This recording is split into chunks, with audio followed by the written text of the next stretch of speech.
poop in the tub. I'm not gonna poop in the tub. This is a video that I've been wanting to make for a while now. Ever since that little Mac was first revealed for Super Smash Bros. For Wii U. I just didn't like this face because he looked nothing like any of his past iterations. It was like Sakurai wanted Little Mac to be Japanese, even though fans can easily find out that he's an American with an Italian heritage. I was aware that Japanese developers always want to preserve black and dark brown hair for characters with Asian descent, and that no matter what, Europeans and Americans were designated with blonde hair. Yes, that's a thing. Fortunately, his face was slightly fixed for Super Smash Bros. Ultimate and he looks more like when he did for Punch-Out in 2009, so at least some restitution was made. Which is far from what I can say about 4 other characters on this list.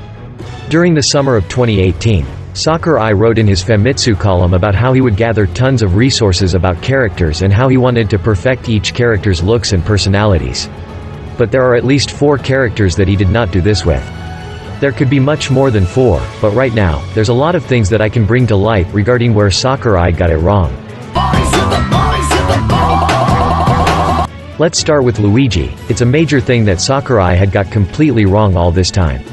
No, it's not that Sakurai originally gave Luigi just a higher-pitched Mario voice in the first 2 Smash Bros. Games, or the fact that Luigi had purple overalls in the first iteration. It's something that Luigi still has in the Smash Bros. Series, which is his quirky, eccentric personality. Now, we all know that Luigi isn't like that, at all. Luigi is more of a timid, reluctant, somewhat cowardly individual. And most fans primarily point out that Luigi would first adapt this personality in Luigi's Mansion. Now, people would tell me, well, Luigi didn't have a personality before that. He was just basically a color swap of Mario at first. Well, that's not true at all. The first real character development Luigi had that Nintendo had a real hand in was in 1992. Nintendo Power released a series of comics called Super Mario Adventures with an original story by Kentaro Takakuma. I really like the art style, to be honest. But if you read this 12-part series, you can get a good glimpse of the contrast Luigi has with Mario, and indeed, he is pretty much a wuss. So, where did Sakurai get this idea that Luigi was rather this spastic, unpredictable individual?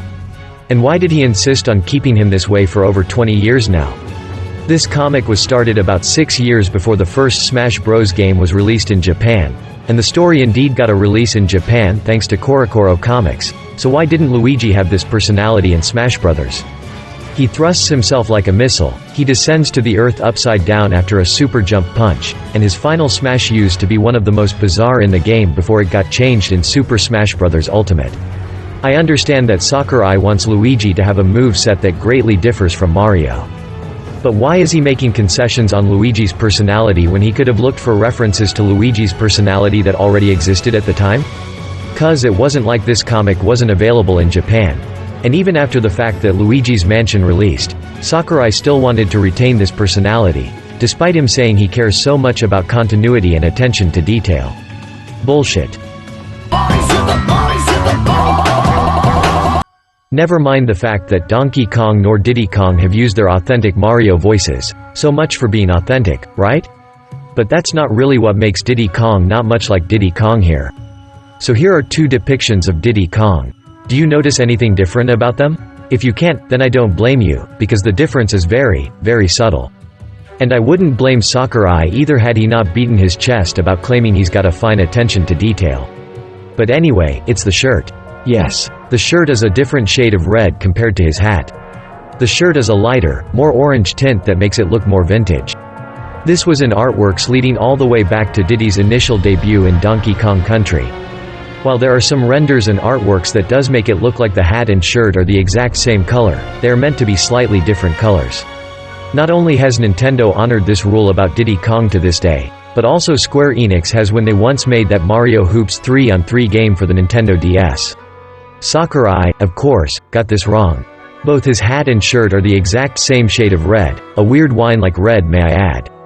And not only has Sakurai overlooked this color scheme, but so did Nintendo themselves, namely for Super Mario Odyssey when Diddy Kong's shirt and head were made into unlockables. Nintendo EPD and Kenta Motokuroi done fucked this up too. And of course, this also means that every single fan art that features Diddy got this wrong too. Now, why would they be different colors, you ask? For realism. If you have a red shirt and red hat in your wardrobe, odds are they're not the exact same shades of red too. But of course, I am the only person that has pointed this out thus far, but I'd love to know why this is, from a former Rare employee. Now, it's already criminal enough that Wario's default attire is his WarioWare attire, rather than his yellow outfit that he's worn since the start, but what's even more strange is that there's this design on the back of his vest that he's never had. Hurry up? What's that supposed to even mean?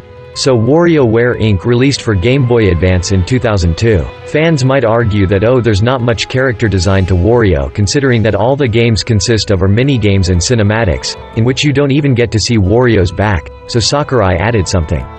Actually, you can see Wario's back. And what is on his back?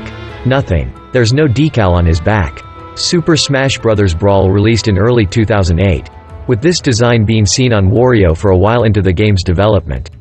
So why did Sakurai add one? Did he think his design looked too bland from the back? Because if you are talking about being knowledgeable about characters, then you should know to not add one. If they didn't add it, why are you adding it? While you're at it, let's give the Pokemon trainer an earring. Let's give Little Mac a tattoo on his right leg, or hell, how about have Ness's shirt say Brain cramp, crankling, symbolicious. Hotel tour, mosaic, quail ovaries, Ladison, Landpiper. dream nuts. SJ1, awesomer tattoo. Now, this isn't the only decal that he just placed on the back of a character before.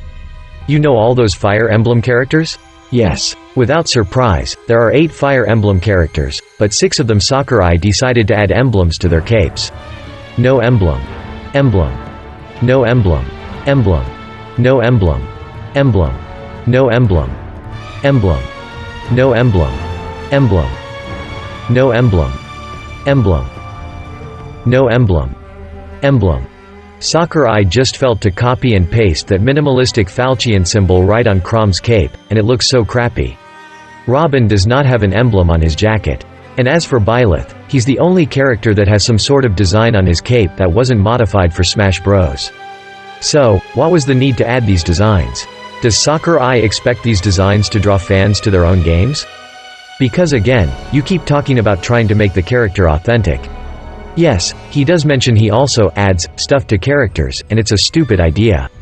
There has to be good reasons why intelligent systems do not design these capes in the first place.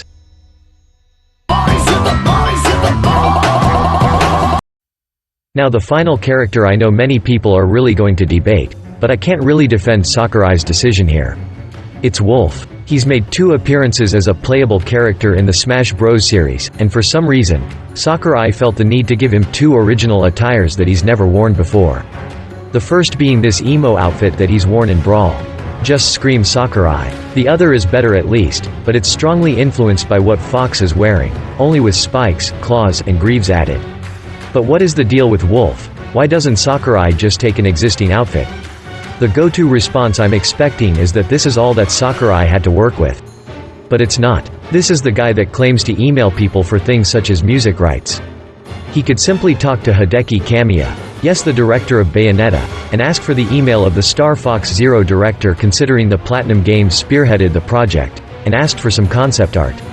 Now yes, whenever a third-party developer is in charge of a Star Fox game, they don't meet expectations, but clearly you can see there's a lot of things left on the cutting room floor.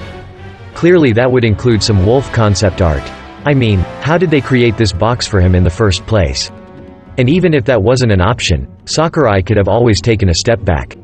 What released before Star Fox Zero? Star Fox 64 3D. Before that, Star Fox Command. How come he is able to communicate effectively with the Pokémon Company and intelligent systems before a Pokémon or Fire Emblem game comes out, but he can't be able to contact somebody that works on a Star Fox game? Sakurai had no excuses here. I'll say this once again, he claims that it's very important to have knowledge on the very characters that he puts into his product. So why does he repeatedly drop the ball here? Considering who we're talking about, it's a secret he's going to take to his grave. For a man who claims he does a lot right, he sure gets things about some of Nintendo's most popular characters wrong, considering you got 2 Mario characters and a DK character here. I really don't understand why Sakurai thinks he is irreplaceable.